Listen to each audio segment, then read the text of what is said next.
Wild card weekend in the NFL. Trick question, rhetorical question. There is no wrong answer. Actually, there is no. Colts, Texans, Seahawks, and Cowboys. We'll get you ready for all of it coming up shortly. We will. El Duncan, Matt Barry, and number one overall pick in the WNBA, Chiney Ogwumike. What's good? In that vein of wild card weekend, here's something wild. Russell Westbrook is currently the second best player on his team, Chiney. It's true. That's because Paul George averaging over 31 points a game since December 1st. That's second only behind James Harden, who, as we know, is on a tear, and he did the exact same thing on Friday. Yeah, Paul George is having his best year yet. Inserted himself into the MVP conversation. He's breathing life back into the mid-range shot. I love it. He's excellent off the dribble, which is his comfort zone, but he's also consistent spotting up, as you see right here.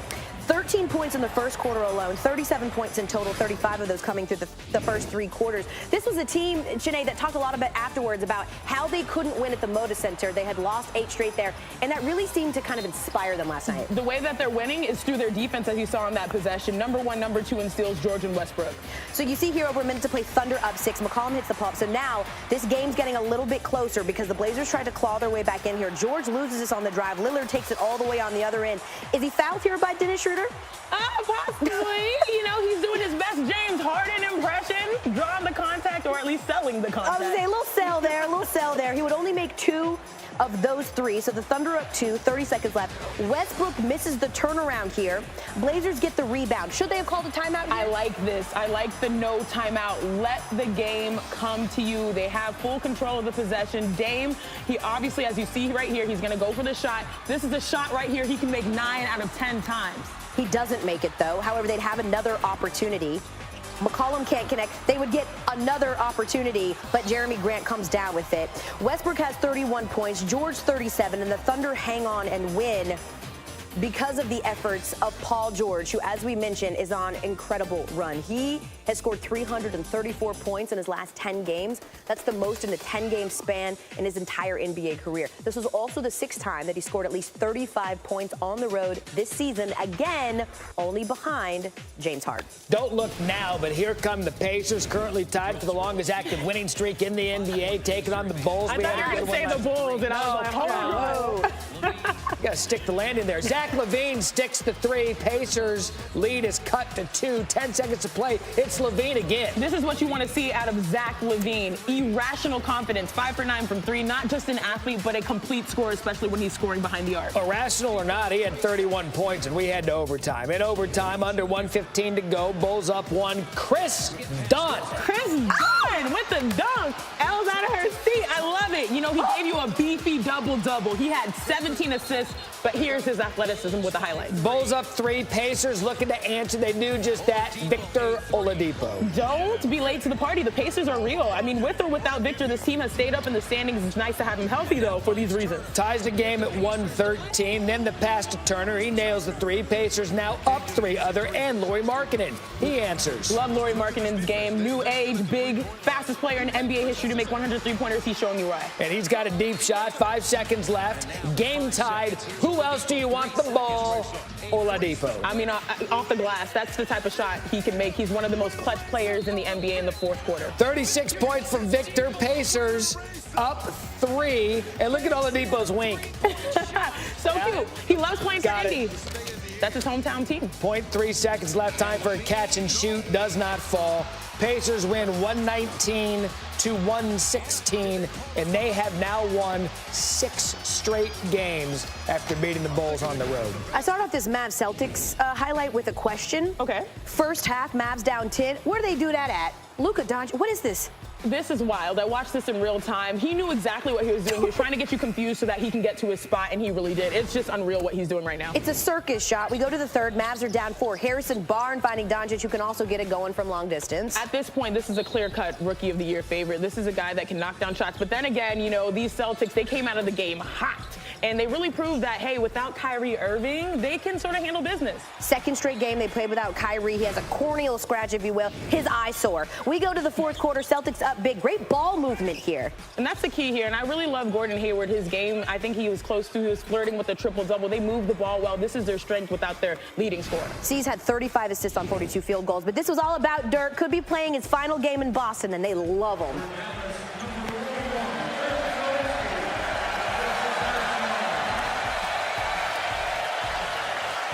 With they were hoping, Janae, was to see a little history. He needed 2 points to pass Kobe Bryant as the Western Conference's leading scorer at TD Garden. He shot 0 for 10 from the floor, though, right? And you know, the Celtics were rooting for him. They were. Tough defense. And he said that. He said, it's really cool when even on the roads, fans appreciate what you do. He has one more chance here. One more chance. And he can't get it to go. And the best is the reaction. Like the bench, the Celtics fans wanted it. The Celtics bench wanted this thing to go in, and it does not. But he said he appreciates the love for sure. Nowitzki finishes the night with 0 points. Can't pass Bryant, and the Celtics win easily. 114-93 is your final. Here's the C's and Dirk. Yeah, I mean, super sweet, super emotional. You know, it's sweet when not only your home fans but fans on the road appreciate what you've done in the last 2 decades. So appreciate the fans of Boston, and unfortunately really disappointed I couldn't even make one. You know, had some great looks. They were trying to make me score at the end there. I think on the one switch, I think it was Wanamaker. He didn't even put his hands up, and I still came out really short. So it just wasn't my night. Man, I wanted to make a shot. Jesus Christ. Of course, it's going to be a sad day when Dirk steps away from the game. It's super cool to just be in his presence and watch him out there. He's a true legend. You know, how petty was that graphic? 2 Jaylen years Brown old. was 2 years old when Dirk came into the league. Cute. So not Dirk's night, but that's okay. It happens to the best of them. In fact, there have been 4 Hall of Famers in the last 35 seasons to go 0 for 10 or worse in a game. You take a look at them. Those are some big names. So Dirk likely to make it 5 Hall of Famers after he retires. Chiney Ogwumike, stay on the land. We've got much more with you coming up, but we've got to switch gears. It's been real. What is it, Matt Barry? Saturday. I cannot wait for that movie. Back on SportsCenter, Nicole Briscoe, Jay Harris, Luka Doncic, and the Mavericks taking on the Celtics in Boston. No Kyrie Irving for the second straight game. Scratched cornea. Luka Doncic, he can see very well. Boom. I mean, circus 3 as the buzzer sounds. Mavs going to the breakdown 7. Third quarter, Harrison Barnes to Luka. He had 19, 9, and 4. Mavs within 1 moments later. Terry Rozier, Al Horford working the pick and pop. Horford for 3. Sparking a Celtics run. Jason Tatum to Horford, gives it back.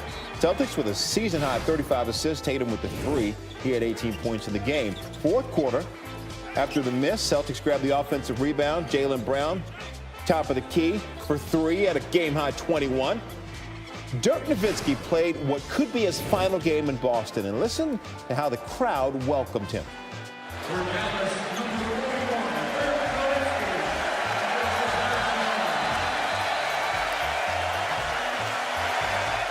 That is cool. Dirk needed 2 points to pass Kobe as the Western Conference's leading scorer at TD Garden. So he wanted to see the legend, and he wanted to see him make some history. But Dirk was 0 of 10 from the floor, most misses without a make in a game in his career. Final seconds, Dirk, good look from 3. No, cannot connect. And watch how both benches reacted. They wanted to see it like, dude, really? Yes! They knew. No. Aww. Dirk finished the night, no points, did not pass Kobe. Celtics get the win. Dirk, explain yourself. Yeah, I mean, super sweet, super emotional. You know, it's sweet when not only your home fans but fans on the road appreciate what you've done in the last 2 decades. So appreciate the fans of Boston, and unfortunately really disappointed I couldn't even make one. You know, had some great looks. They were trying to make me score at the end there. I think on the one switch, I think it was Wanamaker. He didn't even put his hands up, and I still came out really short. So it just wasn't my night. Man, I wanted to make a shot. Jesus Christ. Of course, it's going to be a sad day when Dirk steps away from the game. It's super cool to just be in his presence and watch him out there. He's a true legend. Much respect. Very cool. It wasn't Dirk's night, but that's okay because it happens to the best of the best. There have been 4 Hall of Famers in the last 35 seasons to go 0 for 10 or worse in a game. Mitch Richmond, Dino Raja, Isaiah Thomas, and Karl Malone. Dirk, for sure to make it 5 Hall of Famers after he retires. Nicole. The Nets took on the Grizzlies last night, Jay, and the Nets have been so good in December. The focus has been on defense, but have you seen Jarrett Allen? Nets down 1, not anymore. He will block you. He will dunk on you. And what do you say about the throw? It is always flowing. 12 points, 12 rebounds. Fourth quarter now, Nets up 5. Joe Harris. Like, this makes me go, oh! I mean, he got the points, but he went down hard and then got up quickly. Brooklyn led 192, and Harris might be the toughest guy on the floor. About a minute later, Harris, this time the dish to Allen, and Allen a little bit more offense. The Nets won 109-100. They've won 11 of their last 14, and if the playoffs started today, they would be in. They'd be the 8th seed in the East. LeBron James missing his 5th straight game. Lakers taking on the Knicks. Fourth quarter, Knicks down 102-101. Damian Dotson 3, no. Kentavious Caldwell-Pope hustling for the rebound and then goes into the stands. Nearly runs in the Lakers owner, Jeannie Buss, trying to save the loose ball. Knicks ball despite all that hustle from KCP. Y'all all right? Good? Okay, we can play it. Under 2 minutes to go. Kevin Knox using the screen. Handoff from Enes Kanter. Runner on the baseline. Under a minute to go. Lakers down 4. Lonzo Ball. And he's going to turn it over. Lakers 16 turnovers in this one. Ball had 6. On the other end, Knicks looking to put it away. Emmanuel Mudiay, no. Enes Kanter rebound, yes. Lakers 1-4 without LeBron. They lose 119-112. Knicks center Enes Kanter will not travel to London with New York when the Knicks play the Wizards on January 17th, saying he fears for his life because of his ongoing clash with the Turkish president. Kanter is a native of Turkey, has been an outspoken critic of the Turkish government and the president, even going as far as to say they've targeted his father because of Enes's criticism, and that traveling to London with the Knicks could get him killed. Going to London, well, I talked to the front office. Sadly, I'm not going because of that freaking lunatic, the Turkish president. You know, there's a chance that I can get killed out there. So that's why I talked to the front office. I'm not going, so I'm just going to stay here to just practice here. So it's pretty sad that, you know, just all this stuff affects my career in basketball because I want to be out there, help my team win. This is just the latest in Enes Kanter's recent and ongoing struggles with his native Turkey. In May of 2017, Kanter had his passport revoked by the Turkish government and was detained at a Romanian airport after he was critical of the Turkish president. His father was arrested and charged with connections to a terror group in June, which Kanter believes was done to scare him. On SportsCenter, we had the Hawks and Bucks in action yesterday. First game for Coach Bud against his former team. Giannis and his team had a season-high 43 points in the first quarter against the Hawks. It looked a little something like this. Spin moves and pull-up jumpers. I mean, they just beat them up. Coach Bud said, we just threw a really big punch early, and that certainly set the tone. And set the tone it did. Malcolm Brogdon, you'll see him come in for the dunk here. He had 19 points. Bucks led 43-14 after the first. A 29-point lead. It set a franchise record for the largest lead after one quarter. And apparently the arena was like, I want to stop y'all from having to see this. So Jeremy Lin drives here, and the lights go out. If this had been at Phillips, I'd say it was on purpose. Coach Bud's like, it is a 37-point. Correct. It's like, y'all don't need to go home. Beat the traffic, guys. This one's over.